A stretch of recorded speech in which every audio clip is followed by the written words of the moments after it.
Now that Ashwin has moved on, you need to start looking whether these are your two spinners going ahead, whether Jadeja, Washington, Sundar are going to be your two spinners going ahead. And if Jadeja, and he's looking mighty fit, Jadeja, but he's 36, 37, whether Washington Sundar did enough to suggest in the brief while that he has that he could be your next spinner. I think these are decisions that India will have to look at. I do think Jadeja definitely will be someone that they will rely upon. But I remember doing a chatter show and say, is he a bona fide number six? And I still feel he's a very strong number seven to have.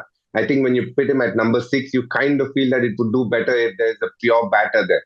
I think there's a little bit more pressure batting at number six. Yes, Jadeja has been consistent with the bat, but when you're touring abroad, I think you might need someone who is a more full-time batter at number six. And Jadeja at a seven feels a lot more like a luxury. And I think that is a good place to be.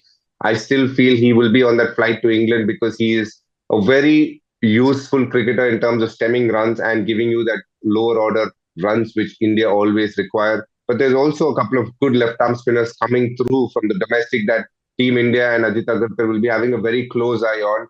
But you have to say, in his defense, Jadeja has not done nothing too wrong in the series. Yes, at times with the ball, I think he's been a bit full, a bit short. But with the bat, he got a 50 and he's stayed there for long periods of time, even in tough conditions. And you have to value that it can't always be about runs. I think he's shown attitude and character. Washington, on the other hand, I think is a bit of a puzzle. He is actually batting really well. He is bowling really well, but I don't think they've completely understood when to play him in the 11 and if they play him, how to use him.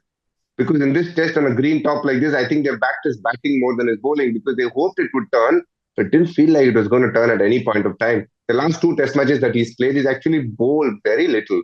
They've used him more as a batter coming in purely at number eight. So, yes, I think it is an issue. Nitish Kumar Reddy, I think, has been very impressive.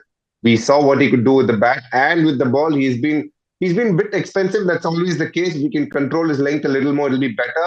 But he has given you wickets in between whenever they've required. He's given that breakthrough, so that will definitely add some value as well.